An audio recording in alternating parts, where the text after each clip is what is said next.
Shalom, जय यीशु मसीह की। आइए हम परमेश्वर के वचन में से एक छोटी सी पत्री के ऊपर मनन करते हैं जो नए नियम में पाई जाती है। यहूदा की पत्री, दी एपिस्टल ऑफ जूड इंग्लिश में से कहते हैं। बहुत छोटी सी पत्री है, इसके अंदर केवल 25 आयतें हैं। देखिए इस पत्री की शुरुआत परमेश्वर का ये प्यारा दास कितने अनूठे ढंग से करता है। Jude the servant of Jesus Christ, यहूदा यीशु मसीह का दास। और अगले वचन में क्या लिखता है? एंड ब्रदर ऑफ जेम्स, और याकूब का भाई। यहूदा ये जो शब्द है ये एक और यहूदा से भी मिलता है जिसने प्रभु यीशु मसीह को चूम के बेवफाई की और अंत में अपने परिश्रम का फल पाया। जो चोर था और जिसका हृदय अंधकार से भरा था, अंत में आत्मदाह करके अपनी जीवन लीला को जिसने समाप्त किया। तो परमेश्वर का ये श्रेष्ठ दास जिसका नाम यहूदा है, कैसे अपने आप को प्रस्तुत करता है? Jude the servant of Jesus Christ. यहूदा जो यीशु मसीह का दास और याकूब का भाई, बता रहा है कि मैं वो यहूदा इस्करियोती नहीं हूं, बल्कि मैं याकूब का भाई हूं। अब देखिए ध्यान से, कितना दीन और विनम्र परमेश्वर का ये दास है। ये व्यक्ति असल में यीशु मसीह का आधा भाई है। ये परमेश्वर का दास मरियम और यूसुफ का बेटा है। अगर ये चाहता तो अपने आप को ये कह के संबोधित कर सकता था, अपनी भूमिका इस ढंग से पेश कर सकता था, मैं यीशु मसीह का आधा भाई, मैं मरियम और यूसुफ का पुत्र। लेकिन उसने फैमिली कार्ड प्ले नहीं किया। उसने अपना भाई यीशु मसीह को घोषित नहीं किया, बल्कि वो अपना भाई याकूब को बता रहा है। और यीशु मसीह को क्या कह रहा है? Jude the servant of Jesus Christ, यहूदा जो यीशु मसीह का दास है। आपको मालूम यहूदा कौन सा यूनानी भाषा का शब्द इस्तेमाल करता है? यूनानी भाषा में अलग अलग शब्द है नौकर के लिए। सुनिए ध्यान से। एक शब्द है डायकोनिया। डायकोनिया का मतलब जो सेवा करते हैं कलीसिया के अंदर, सेवक हैं, उन्हें डायकोनिया कह दिया जाता है। डायकोनिया का असली मतलब है यूनानी भाषा में the one who goes briskly scatters the dust on the road. वो जो स्वामी की आज्ञा को पूरा करने के लिए तुरंत जाता है। वो लंबे शूज पहने होते हैं उसने, और धूल भरे रास्तों के ऊपर धूल उड़ाता जाता है। ये पिक्चर है, पिक्टोरियल वर्ड है ये यूनानी भाषा में, डायकोनिया। रोमियो की पत्री 16 अध्याय में बहन फीबी को डायकोनिया कहा गया है। कुछ लोगों का विचार है कि औरतें पासवान हो सकती हैं। मेरा ऐसा विचार नहीं है। मैं ये अवश्य मानता हूं कि बहनें प्रचारक हो सकती हैं, यीशु मसीह की सेवा कर सकती हैं, लेकिन परमेश्वर के वचन में कहीं भी बहनों को पासवान, पास्टर होने के लिए ऑर्डेन नहीं किया गया है। फीबी जिस बहन की मिसाल लोग देते हैं रोमियो 16 अध्याय में, उसके लिए वर्ड यूज किया गया डायकोनिया, सेवक या सेविका। दूसरा शब्द है बाइबल में जिसे हिंदी की भाषा में प्रेरित पौलुस कहता है भंडारी। कुरिन्थियों की पत्री में वो कहता है हम परमेश्वर के भेदों के भंडारी हैं। वो ग्रीक वर्ड है ओइकोनोमिया। ओइकोनोमिया अंग्रेजी में कहा गया स्टूवर्ड और हिंदी में कहा गया भंडारी। ग्रीक वर्ड है ओइकोनोमिया। वहीं से हमारा अंग्रेजी का शब्द निकलता है इकोनॉमी, पैसा। ओइकोनोमिया कौन है? स्टूवर्ड कौन है? भंडारी कौन है? जो स्वामी के मैनेजर हैं, स्वामी के काम को मैनेज करते हैं। ये थोड़े ऊंचे दर्जे के नौकर हैं। ओइकोनोमिया जो है ऊंचे स्टेटस वाले, बड़े दर्जे के नौकर हैं। उसके बाद आ जाते हैं डायकोनिया, जो छोटे सेवक हैं। डायकोनिया, डायकोनिया भाग दौड़ करके सेवा करने वाले। लेकिन सबसे जो नीचे दर्जे का सेवक है भाई और बहनों, उसे यूनानी भाषा में कहा जाता है डूलोस। संत यहूदा जब अपने आप को पेश कर रहा है, आपको मालूम वो क्या लिख रहा है? कहता है यहूदा जो यीशु मसीह का डूलोस है। आपको मालूम डूलोस कौन होते हैं? डूलोस होते हैं बंधुआ गुलाम। डूलोस वो नौकर होते हैं जिन्हें मार्केट में जाके खरीदा जाता है। हालेलुया। डूलोस वो नौकर है जिसकी अपनी कोई इच्छा नहीं है।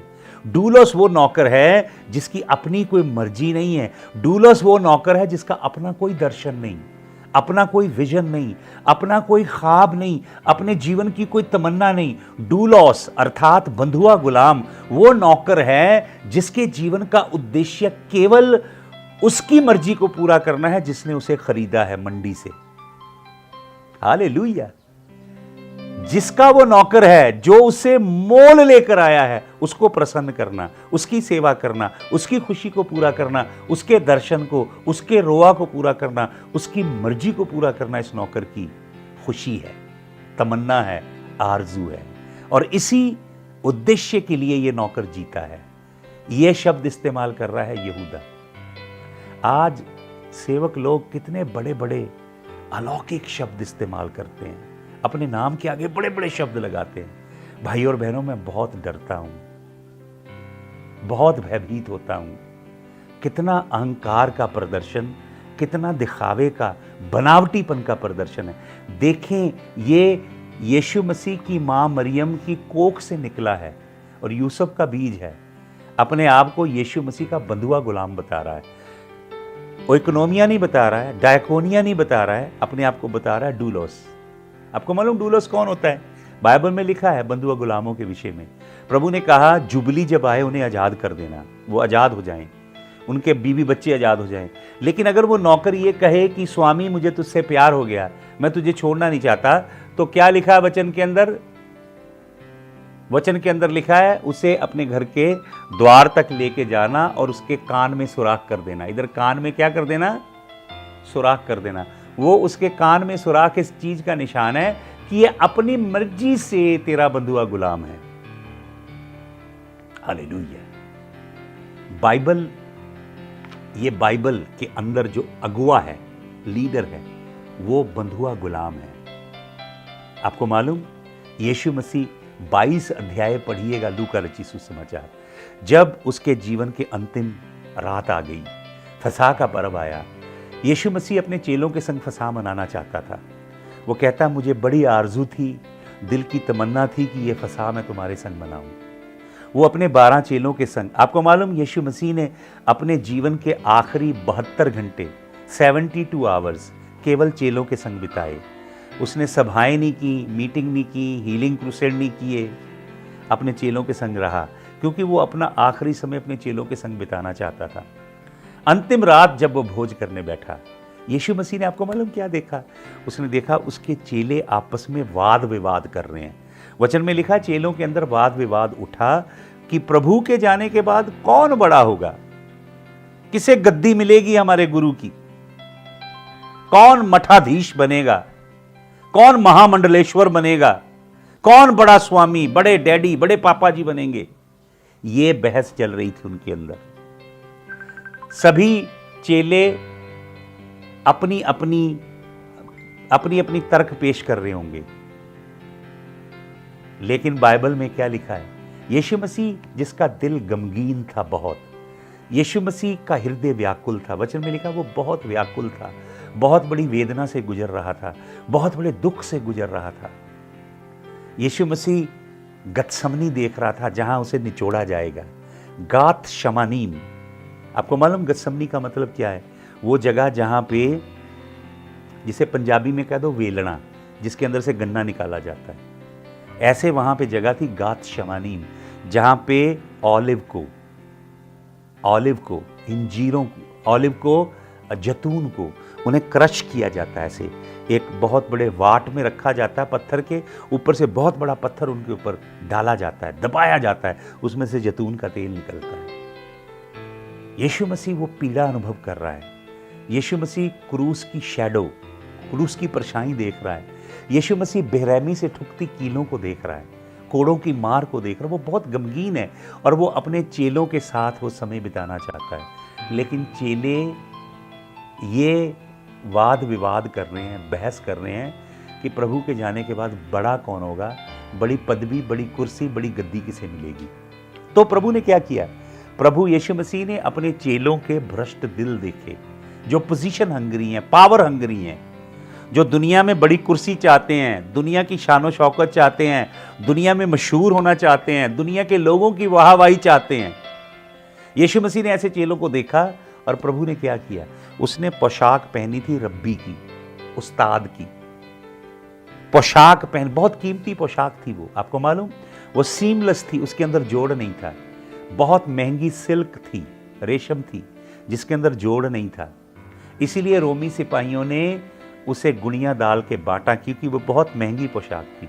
यीशु मसीह ने अपनी रब्बी की पोशाक उतार के रखी और अपने कमर के साथ एक गमछा बांध लिया, जैसे तौलिया होता है, एक लंबा तौलिया बांधा जो बहुत लंबा होता है। और आपको मालूम ये तौलिया कौन बांधते हैं? ये तौलिया बांधते हैं भाई और बहनों डूलॉस, बंधुए गुलाम, जिन्हें मार्केट से खरीद के लाते हो आप, वो गुलाम ये गमछा बांधते हैं। और ये गुलामों का काम क्या होता है? बाथरूम साफ करना, टॉयलेट धोना, फर्श को साफ करना, डस्टिंग करना, हर तरह का जो घटिया काम है, निम्न स्तर का काम है, वो काम ये बंधुए गुलाम करते हैं। और ये बंधुए गुलाम का सबसे बड़ा काम होता है लोगों के पाँव को धोना।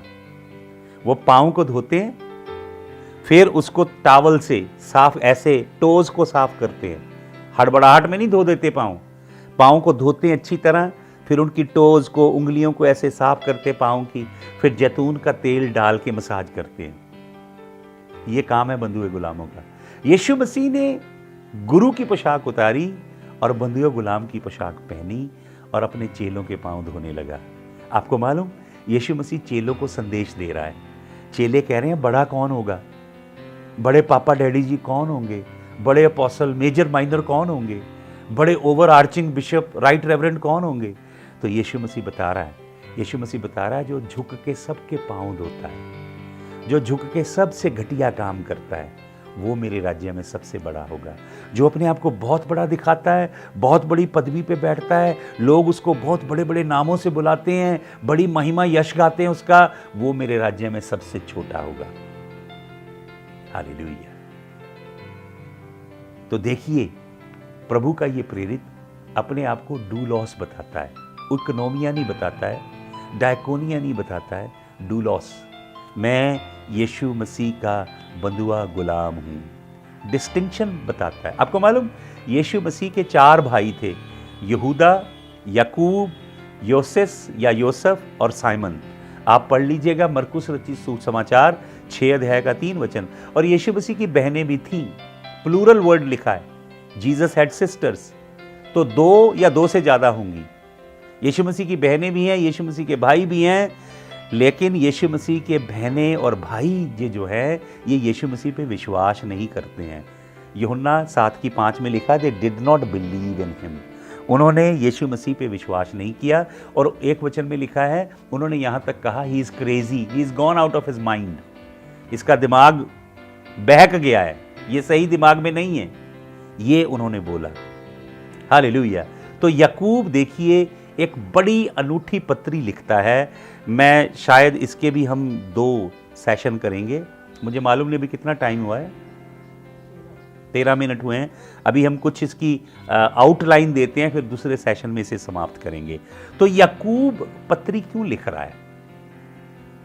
एक ही पत्री लिखी यीशु मसीह के चेले ने, जो अपने आप को यीशु मसीह का बंधुआ गुलाम कहता है। हालेलुया।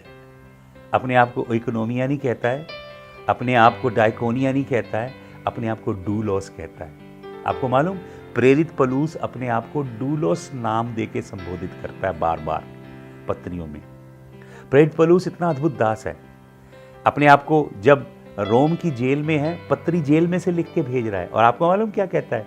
कहता है, मैं प्रेरित पौलुस जो यीशु मसीह का कैदी हूँ। वो ये नहीं कह रहा कि मैं कैसर का कैदी हूँ, मैं रोमी सरकार का कैदी हूँ, या मेरे ऊपर यहूदियों ने एक षड्यंत्र चलाया, धर्म षड्यंत्र चलाया। मैं रिलीजियस कॉन्स्पिरेसी का विक्टिम नहीं हूँ, किसी पॉलिटिकल साजिश का शिकार नहीं हूँ। मैं यीशु मसीह का गुलाम हूँ। वो दुख भोगता है शान से। परमेश्वर के लोग दुख, पीड़ा, कष्ट जो यीशु मसीह के लिए भोगते हैं। पतरस अपनी पत्री में लिखता, अगर तुम प्रभु के लिए दुख भोगते हो, ये संसार में तुम्हारे साथ अन्याय होता है, जबरदस्ती धक्का होता है तुम्हारे साथ, तब तुम जो प्रभु के पथ पे चलते दुख भोगते हो, तब जलाल का आत्मा तुम्हारे ऊपर वास करता है।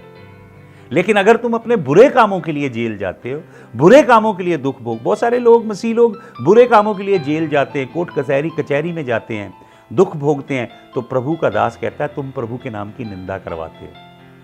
यीशु मसीह के लिए हम शान से दुख भोगते हैं। यीशु मसीह के लिए दुख भोगना एक स्वर्गीय सौभाग्य है। तो प्रभु का ये जो दास है, सुनिए, कहता है, Jude the servant of Jesus Christ and brother of James, to them that are sanctified. किसने पत्री लिख रहा है? उनके लिए जो सैंक्टिफाइड हैं। सैंक्टिफाइड का मतलब जो परमेश्वर के लिए अलग कर दिए गए हैं, रोज रोज जिन्हें धोया जा रहा है। सैंक्टिफाइड का मतलब ये नहीं कि जो मुकम्मल तौर पे पवित्र कर दिए गए, जो रोज रोज पवित्र किए जा रहे हैं। वचन में लिखा है हम अंश अंश करके महिमा से महिमा की ओर जा रहे हैं, हम अंश अंश करके विश्वास से विश्वास की ओर जा रहे हैं, हम अंश अंश करके सामर्थ से सामर्थ की ओर जा रहे हैं। प्रतिदिन हम यीशु मसीह के अक्स में बदलते जा रहे हैं। अभी हम फाइनल प्रोडक्ट नहीं है। जो प्रभु हमें बनाना चाहता है, मुकम्मल तौर पे बना के पेश करना चाहता है, वो अभी हम नहीं बने, लेकिन हम उस निशाने की ओर दौड़ते जा रहे हैं। रोज रोज प्रभु हमें sanctification is a daily process. Daily the Lord sanctifies you with his word and by the ministry of the Holy Spirit he sets you apart. वो आपको अपने लिए अलग कर लेता है। ये है सैंक्टिफिकेशन। वो जो डेली सैंक्टिफाई किए जा रहे हैं बाय गॉड द फादर, पिता के द्वारा। आप प्रभु के लिए अलग किए जा रहे हो, शुद्ध किए जा रहे हो, पवित्र किए जा रहे हो। और दूसरा शब्द इस्तेमाल करता है एंड प्रिजर्व्ड। प्रिजर्व्ड, इसके ऊपर मैं दूसरे सेशन में मनन करूंगा। प्रिजर्व का मतलब होता है टू कीप, संभाल के रखना, बचा के रखना। हालेलुया। परमेश्वर आपको और मुझे प्रिजर्व कर रहा है। आपको मालूम, अचार होते हैं ना, अचार, उन्हें प्रिजर्व्स बोलते हैं, प्रिजर्व्स। और चीजों को जो करप्ट होने से, खराब होने से बचाती हैं चीजें, उन्हें प्रिजर्वेटिव बोलते हैं। आप बहुत सारी चीजें खाते हो ना, पैक्ड चीजें, उनके लिखा होता है प्रिजर्वेटिव, सेकंड क्लास का यूज किया गया। कौन सा प्रिजर्वेटिव है? जो प्रिजर्वेटिव ऐसे केमिकल होते हैं जो चीजों को गलने, सड़ने और खराब होने से और उनके टेस्ट में, उनके स्वाद में तब्दीली आने से बचाते हैं, उन्हें प्रिजर्वेटिव बोलते हैं। परमेश्वर आपको और मुझे प्रिजर्व करता है, संभालता है। और संभालता ही नहीं है, प्रतिदिन परमेश्वर आपको और मुझे संभाल के रखता है। याकूब अपनी पत्री में ये अद्भुत बातें लिखता है। दूसरे वचन में कहता है, mercy unto you, peace and love be multiplied. तुम्हें करुणा मिले, शांति मिले और प्रेम बहुतायत से मिले। और तीसरे वचन में कहता है, beloved when I gave all diligence to write unto you the common salvation. तो क्यों लिख रहा है ये पत्री? कहता है मैंने मुक्ति के विषय में, उद्धार के विषय में तुम्हें पत्री लिखनी चाहिए। लेकिन क्या हुआ? कुछ हुआ। सुने आगे क्या लिखा।